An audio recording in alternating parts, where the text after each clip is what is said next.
মুখ্যমন্ত্রী বুঝতে পেরেছেন নরেন্দ্র মোদীজির গতকালের ভাষণ ছোট্ট ভাষণ এবং তিনি যেভাবে নবরাত্রির প্রাককালে দুর্গাপূজার প্রাককালে মহালয়ার দিন যেভাবে নিত্য প্রয়োজনীয় জিনিসপত্রের উপর থেকে কোথাও জিএসটি শূন্য কোথাও 12 থেকে 18%কে 5%-এ নামানোর মধ্য দিয়ে যেভাবে মধ্যবিত্ত নিম্নবিত্ত এবং সাধারণ মানুষ অল্প রোজগারের মানুষদেরকে রিলিফ দিয়েছেন, তার যে প্রতিক্রিয়াটা সর্বস্তরে হয়েছে এ থেকে মমতা বন্দ্যোপাধ্যায় ঘাবড়ে গেছে। ঘাবড়ে গিয়েই আজকে এ ধরনের কথাবার্তা বলেছেন। এর আগে মমতা বন্দ্যোপাধ্যায় এবং তার যে ইকোসিস্টেম তারা একাধিকবার জিএসটি নিয়ে নির্মলা সীতারামনজি এবং মোদিজিকে আক্রমণ করে বিজেপিকে আক্রমণ করে অনেক কথা বলেছেন। সাধারণ মানুষের মধ্যে ব্যাপক উৎসাহ, কারণ নিত্য প্রয়োজনীয় যে জিনিসগুলো বা বিশেষ করে আমাদের যে খাদ্যাভ্যাস বা বস্ত্র বা যে জিনিসগুলো খুবই প্রয়োজন, যার জন্য মানুষকে বাজারে যেতে হয়, গ্রোসারিতে যেতে হয়, সেই জিনিসগুলোর উপর থেকে যেভাবে জিএসটি কোথাও 0 করে দেওয়া, কোথাও মাত্র 5% নমিনাল করা, 18 থেকে 12 থেকে নামিয়ে, এটার প্রভাব মারাত্মকভাবে পড়েছে। আমি রাজ্যের বিরোধী দলনেতা হিসেবে মমতা ব্যানার্জির কাছে আমি দাবি করব যে উত্তরপ্রদেশে পেট্রোলের দাম, ডিজেলের দাম 10 টাকা কম। আপনি পেট্রোল ডিজেলের যে স্টেট ট্যাক্স নিচ্ছেন সেইটা প্রত্যাহার করে মোদিজির সঙ্গে সাধারণ মানুষকে রিলিফ দেওয়ার প্রতিযোগিতা করুন। আপনি রান্নার গ্যাসে প্রত্যেক সিলিন্ডারে যে রাজ্যের ট্যাক্স নিচ্ছেন সেইটা ছাড় দিন। ছাড় দিয়ে আপনি মোদিজির ভালো কাজের প্রতিযোগিতা করুন, এটাই আমি দাবি করব। কারণ আপনি যদি পশ্চিমবঙ্গ পেরিয়ে যান উড়িষ্যা, ঝাড়খণ্ড বা এদিকে আসাম, বিহার লাগোয়া প্রদেশগুলোতে, আপনি দেখবেন 1 লিটার ডিজেলের দাম 10 থেকে 12 টাকা কম, 1 লিটার পেট্রোলের দাম 8 থেকে 10 টাকা কম। আপনি নিজে দেখবেন। স্বাভাবিকভাবে এই রাজ্যে মমতা বন্দ্যোপাধ্যায়ের দুটো কাজ, একটা হচ্ছে 200, 500, 700 ভাতা দিয়ে হিন্দু ভোটকে ভাঙো, আর দ্বিতীয় কাজ হচ্ছে ওই আপনার হিজাব পরে দুর্গাপূজার উদ্বোধন করে মুসলিমদেরকে বার্তা দেওয়া যে আমি তোমাদেরই লোক, আমি হিন্দুদের লোক নই। এই কাজটাই উনি করে বেড়াচ্ছেন। তাতে আমরা চাই পশ্চিমবঙ্গে এই জিএসটির যে উৎসব চারিদিকে হয়েছে, আমাদের সাংসদরা জগন্নাথ দাই আজকে মুর্শিদাবাদ জেলার বিভিন্ন দোকানে দোকানে গেছেন।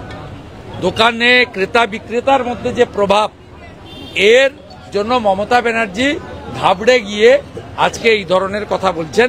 ক্রেডিট শেয়ার করতে চাইছেন, কিন্তু ক্রেডিট শেয়ার হবে না। পশ্চিমবাংলার মানুষ জানে কি অর্থনৈতিক দুরবস্থা। ইলেকট্রিকের বিল 2011-তে কত ছিল, 2025-এ কত ছিল, জমি কেনা বেচা রেজিস্ট্রেশন ফি 2011-তে কত ছিল, 2025-এ কত, মিউটেশন, কনভার্সন, রেকর্ডে ল্যান্ডের খাজনা, মিউনিসিপ্যালিটি এলাকায় ডোমেস্টিক ট্যাক্স, ট্রেড লাইসেন্সের ট্যাক্স, বিল্ডিং এর ট্যাক্স। এই নবদ্বীপ শহরে যারা ফুটপাতে আনাজ বা অন্য জিনিস বিক্রি করতে আসে তাদের কাছ থেকে পুরসভা 15 টাকা থেকে 50 টাকা বটিয়া আদায় করে।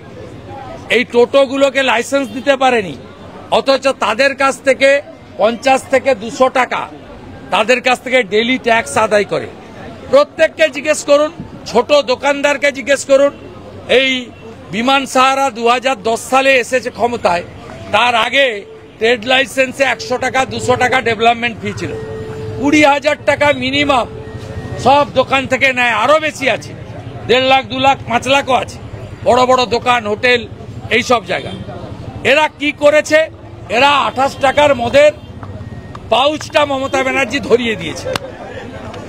চাকরি নেই, বাকরি নেই, 6,888টা কারখানা বন্ধ করলো, টাটাকে তাড়ালো কে? মমতা। আবার কে? 8,200 স্কুল বন্ধ করলো কে? মমতা ছাড়া আবার কে?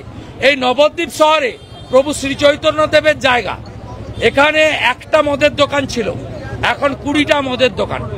এমনকি আমাদের প্রভুর কিছু কিছু আমাদের সনাতনী রীতিনীতি রয়েছে। কার্তিক মাস, দামোদর মাস, এই মাসেও এখানে জোর করে আমাদের যে সাত্বিকতা, এই সাত্বিক পরিবেশকে তৃণমূল নষ্ট করছে নবদ্বীপ ধামে প্রকাশ্যে, ক্ষমতার জোরে, পুলিশের সাহায্যে। অতএব স্বাভাবিকভাবে এই বিপর্যয় থেকে বাংলাকে রক্ষা করতে গেলে নরেন্দ্র মোদীজির আশীর্বাদ ধন্য একটি সরকার তৈরি করা দরকার, যে সরকার দুর্গাপূজা, সরস্বতী পূজা, রামনবমী করার জন্য হাইকোর্টেও যেতে হবে না, হিন্দু হওয়ার জন্য ঢিলও খেতে হবে। আজকে প্রধানমন্ত্রী বলেছেন যে স্বদেশী পণ্যের ডাক দিয়েছেন এবং অনুপ্রবেশকে বধ করার ডাক দিয়েছেন। আপনিও মঞ্চে থেকে একই বললেন যে অনুপ্রবেশকারীদেরকে বুলডোজার দিয়ে। মোদীজি দমদমের সভা থেকে ক্লিয়ার বলেছেন, আমি তারও আগে বলি 15ই আগস্টের মঞ্চ থেকে তিনি উদ্বেগ প্রকাশ করেছেন জম্মু কাশ্মীর, পাঞ্জাব, রাজস্থান, আসাম, পশ্চিমবঙ্গ, যেগুলো মূলত পাকিস্তান এবং বাংলাদেশের বর্ডার রাজ্য। তিনি বলেছেন ডেমোগ্রাফি চেঞ্জ যে হচ্ছে। আপনি এই নবদ্বীপের লোককে জিজ্ঞেস করুন তো, এত মুসলমান আগে ছিল, এত ছিল, আজকে কোন জায়গায় গেছে? আমাদের ভারতীয় মুসলমান নিয়ে কোনো বক্তব্য নেই, যারা বংশ পরম্পরা আছেন থাকুন। বাংলাদেশ থেকে হু করে ঢুকছে, ঢুকে এরা জনবিন্যাস বদলে দিচ্ছে। আগে সবাই জানতো যে মালদা, মুর্শিদাবাদ আর উত্তর দিনাজপুর জেলা মুসলিম বহুল বা মুসলিম প্রাধান্য। এখন কোচবিহার জেলা, দক্ষিণ দিনাজপুর জেলা, নদিয়া জেলা, পূর্ব বর্ধমান জেলা, বীরভূম জেলা, উত্তর 24 পরগনা জেলা, দক্ষিণ 24 পরগনা জেলা এবং প্রায় হাওড়া জেলা, আজকে প্রায় 9-10টি জেলা ডেমোগ্রাফি চেঞ্জ হলো কেন? গোটা ভারতবর্ষে আপনার ভোটার লিস্টে যে গ্রোথ হয়েছে, সেন্সাস তো 2011-তে হয়েছে, ভোটার লিস্টে গ্রোথ 7%। পশ্চিমবাংলায় ভোটার লিস্টের গ্রোথ 28-30% কেন? ভারতের সঙ্গে গোটা ভারতবর্ষে জন্মের হারের সঙ্গে ভোটার লিস্টের গ্রোথ মাত্র 1.5%, 1 থেকে 1.5%। পশ্চিমবাংলায় কেন 2.5% গ্রোথ? জন্ম হয়নি কিন্তু ভোটার লিস্টের নাম কি করে উঠছে? আপনি করিমপুরে যান, তেহট্টে যান, চাপড়াতে যান, নাকাশিপাড়াতে যান, পলাশিপাড়াতে যান, কালীগঞ্জে যান, কিভাবে হিন্দু শূন্য হয়ে গেছে গ্রাম। বলতে আমার কষ্ট হচ্ছে, আমি সনাতন পরিবারের সদস্য, অধিকারী পরিবারের, তুলসীকে প্রণাম করে বেরোই, স্নান করে গায়ত্রী করি। আমার বলতে কষ্ট হচ্ছে, এই বাংলায় 9000 গ্রামে শাঁখ বাজে না, দীপ দেওয়া যায় না। একে তাড়াতে হবে। হিন্দু যদি বাঁচতে চাও, মমতার হাত থেকে বাংলাকে মুক্ত করো, এর বাইরে কি? আরো ভালো ভালো খবর দেখতে সাবস্ক্রাইব করুন বাংলা হান্টের ইউটিউব চ্যানেল। বাংলা হান্টের আরো খবর দেখতে নজর রাখুন।